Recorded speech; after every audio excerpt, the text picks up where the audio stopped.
Chapter 21. On the Lookout. Elliot's eyes sprang open very early on Thursday morning. It was the day of the state opening of Parliament. "What have you and your friends got planned today, Ellie?" asked Josie, as Elliot loaded the dishwasher with their breakfast things. "Not much," smiled Elliot, cheekily throwing a dishcloth at his mum, who threw it back with a giggle. He was only planning to talk his way onto a mission to steal the crown jewels and save their home. Not much at all. Last night, a grimy, sweaty Hephaestus, having locked himself in his forge beneath the cowshed since Monday, had finally emerged, proudly bearing a beautiful crown that was the spitting image of the imperial state crown.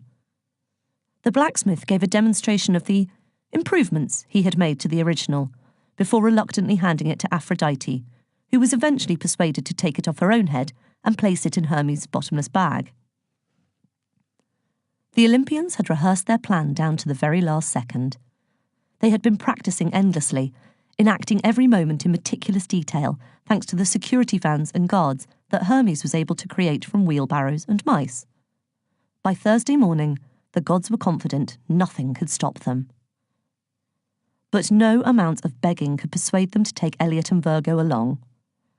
As the Olympians prepared to leave for London, they were watched by two very grumpy onlookers. "We'll be back by lunchtime," said Zeus.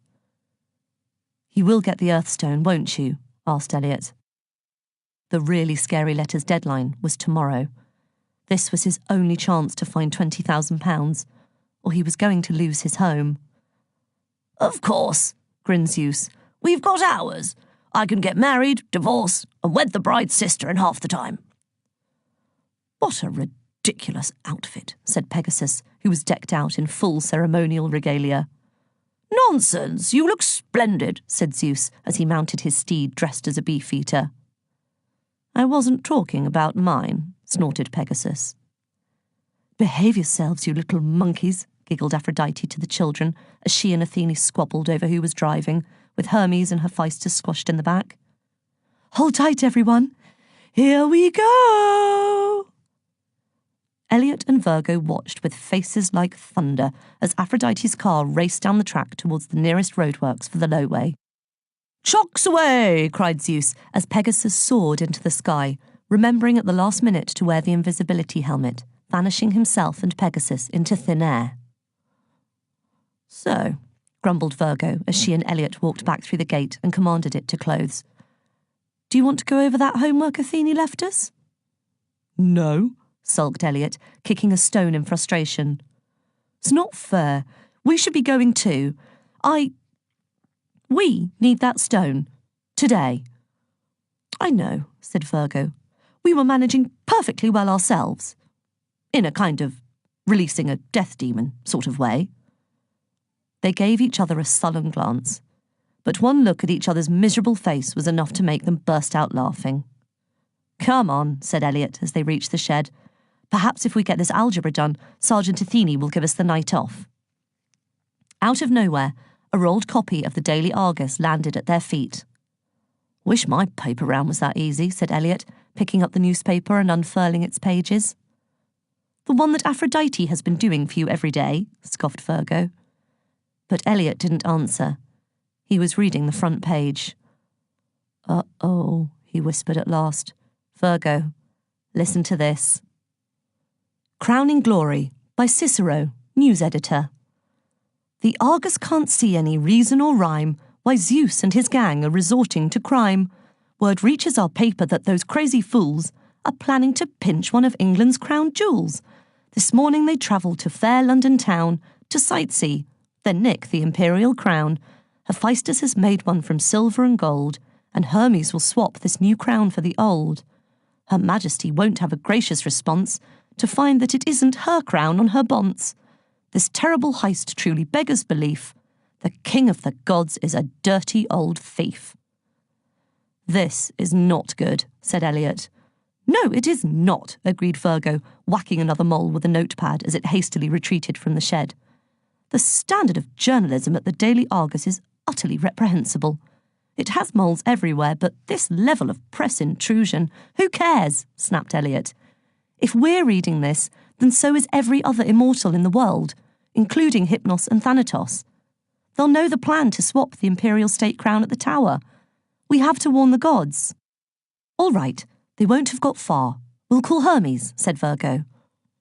No, we won't, said Elliot, pointing at the forgotten eye god on the sofa next to a copy of Salve magazine. Not again. And they've taken all the transport with them. Unless we take Hermes's bike, the AA finally towed it back. The AA? Asked Elliot. Amazonian Auto Repairs, said Virgo. Those girls are ferocious with a spanner. Can you drive? I'm 12, you prune, said Elliot. Charon? He's on strike until this evening, said Virgo, pointing at the paper. The Argonauts are launching a cheaper service. Come on, you know how things work here. How else can we get to London? The train, cried Elliot. If we run, we might just catch the 6:42 from Little Motbury. Hurry up then, shouted Virgo as the gate opened for her to race down the track. Let's go. Wait for me, said Elliot, grabbing his rucksack in such a rush that he neither remembered to shut the new fence nor noticed the winged figure lurking in the shadows, which quickly dissembled into a rat and sniggered behind them all the way to the train station. Patricia Porchley Plum had a problem. She was not accustomed to problems. Problems were something she paid other people to deal with, thank you very much. But if she wanted home farm, and she really did, she was going to have to overcome this one. And the problem was that dirty great fence. 5 days after their luncheon, lunch was for common people and anyone who called the midday meal dinner deserved to be shot, Patricia Porchley Plum needed to see Josie Hooper again to conclude last Saturday's arrangements. Patricia could feel that land and the hundreds of thousands of pounds it could yield her within her avaricious grasp. She just needed to get to Josie one more time to put everything in place. Patricia was a firm believer in the basic right to privacy, so she always made sure her telescope was positioned where no one else could look at it. She loathed nosy Parkers. Through the telescope, she had been watching the developments on her neighbour's land over the past few days with considerable concern. No one had come to the farm for months. She knew that the Hoopers didn't have 2 brass farthings to rub together, and yet suddenly they could afford teams of workers to undertake landscaping and refurbishment. Had they come into some money? Had they already paid off their debt? And who were these strange new relatives? She hadn't seen them at the funerals of whatever the grandparents were called. So why show up now? Something strange was going on. That pesky, if rather dashing, chap had fobbed her off on Monday, so Patricia had been determined to go back that night and get hold of Josie herself. But when she arrived at Home Farm, a huge wooden fence had sprung up around the property. She knocked, called, shouted and kicked the wretched thing, but the gate wouldn't open.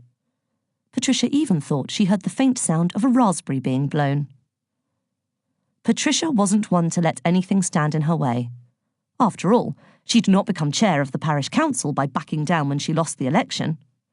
Grit, determination and the strategic use of a shotgun had won the day that time, and Patricia would win the day again. So she did what any respectful neighbour would do. She hitched her tweed skirt in her knickers and tried to climb over the fence, but immediately erupted in bright blue boils. On Tuesday, she tried to take a pair of bolt cutters to the gate. The moment they made contact with the lock, Patricia discovered she could only speak Swahili for the rest of the day.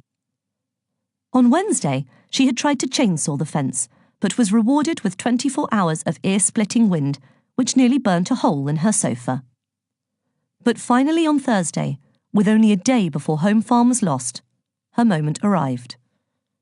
As Elliot raced out of the farm, he was so intent on catching the train, he didn't notice that he'd left the fence open. But Patricia Porchley Plum never missed a trick. Before Elliot reached the station, Patricia had Josie dressed and in her car. And as Elliot and Virgo's train started the journey to London, Patricia had Josie Hooper right where she wanted her.